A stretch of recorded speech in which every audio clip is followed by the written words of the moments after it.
What's new in the world of air conditioning and heat pumps? Well, today on our Dare to Compare tour, we'll discover several unique and patented manufacturing processes developed and engineered to make selling and installing our products as easy as possible. Let's get started. We're here with Rizik Ghaffari. How you doing, Rizik? How are you? Real good good. To see you, Mark. Rizik's the Vice President of Cooling Manufacturing. Rizik, give us a quick overview of this facility. Sure, Mark. This facility started in 1982. This is a cooling facility. It makes condensing units and heat pumps. And we have 8 assembly lines. Start with the components here and there. Before you know it, the product is finished and complete and tested. And then we have the fabrication area, which is very equipment intensive.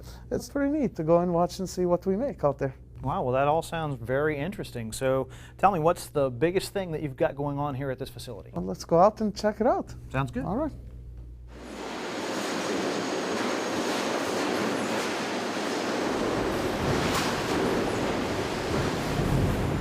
You aren't kidding, this press is big! It is, Mark. This is a 1,200-ton press. This is the tip of the iceberg.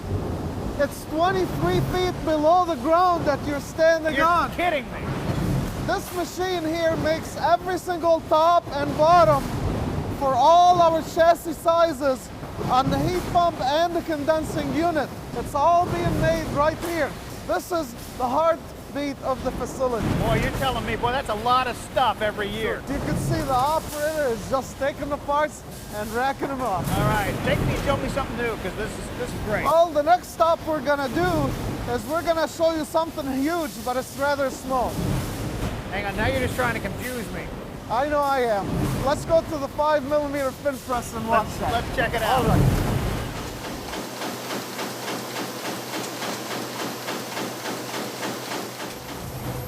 Okay, Mark.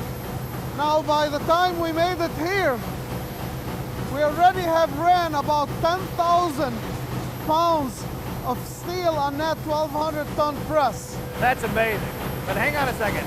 Back over there, you were telling me that you had something really big but was really small, and I'm still a little confused about that. So you're going to have to explain that to me. Let me explain it. I have the answer right here. You got it there.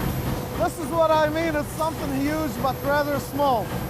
This is a 5mm copper. We call it the hairpin. This is a 3/8. You can see the size difference between the two. This is a huge improvement, because what we did when we went to this smaller tube, we optimized the design for R410A. At the same time, we increased the pressure burst test by 20%. Believe it or not, the smaller the stronger.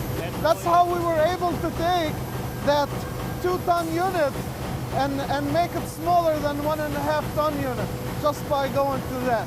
Wow. So you know, Mark, we have 4 pending patents in 13 countries. Okay, Rizik, earlier you were telling me about the 5mm tubing that you use and that the precision that's required in the manufacturing processes of that. Now, if I'm not mistaken, this machine behind us has something to do with that process, so why don't you tell me something about You're onto something, Mark. You're absolutely right. If you look at this process in here, what you're doing is you're taking the manifold and you're putting the stems or the little feeder tubes right onto the manifold. At the same time, you look and you see you have green hoses on there. Right. Those green hoses are hydrogen purged. They purge all the copper on the inside to make sure we don't have any contamination and keeps the copper clean on the inside. And once everything is installed and ready, you have also small little braze rings on there to make sure the amount of the solder is always consistent. So at the end, when you have a perfect product, it comes all the way around and it's always consistent. So you've got hundreds and hundreds of the same piece coming out exactly the same. Taking the human element out of it. All you have to do is load into the fixture. That's all you do. All right, Rizik, we looked at the detail and the quality controls that you put into all of your component parts, and now here we are at the assembly line. In a zero defect, there are 3 main principles.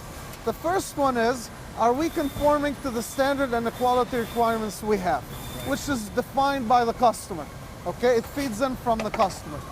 The second pillar in the zero defect, are we making sure we're preventing errors and mistakes before they happen? Let me show you an example.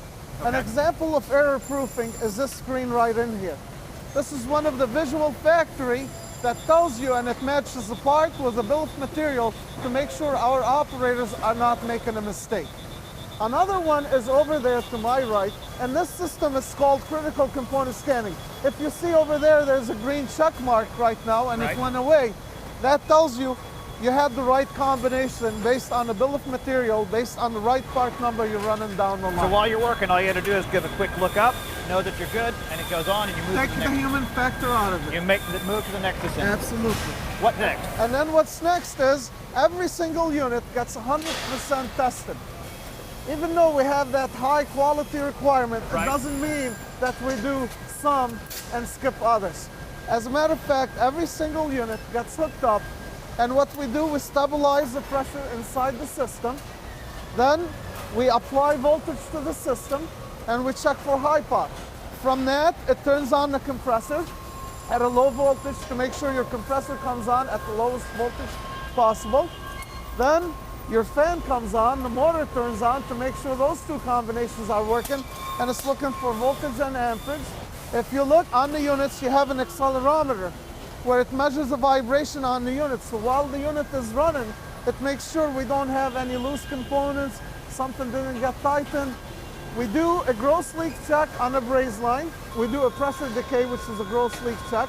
Then after it passes those 200% check inspection, it goes through that booth right over there, and it checks for the fine little leaks. Now you've seen, Mark, all of our processes, all of the systems, and now this is why we're there to compare our potential customers to come and see us and put us against any of the competitors or the product out there. Once again, we've witnessed a lot of processes and procedures that ensure the highest levels of quality and performance on the manufacturing line. But to really appreciate everything that they've got going on here, you need to come and take a Dare to Compare tour in person.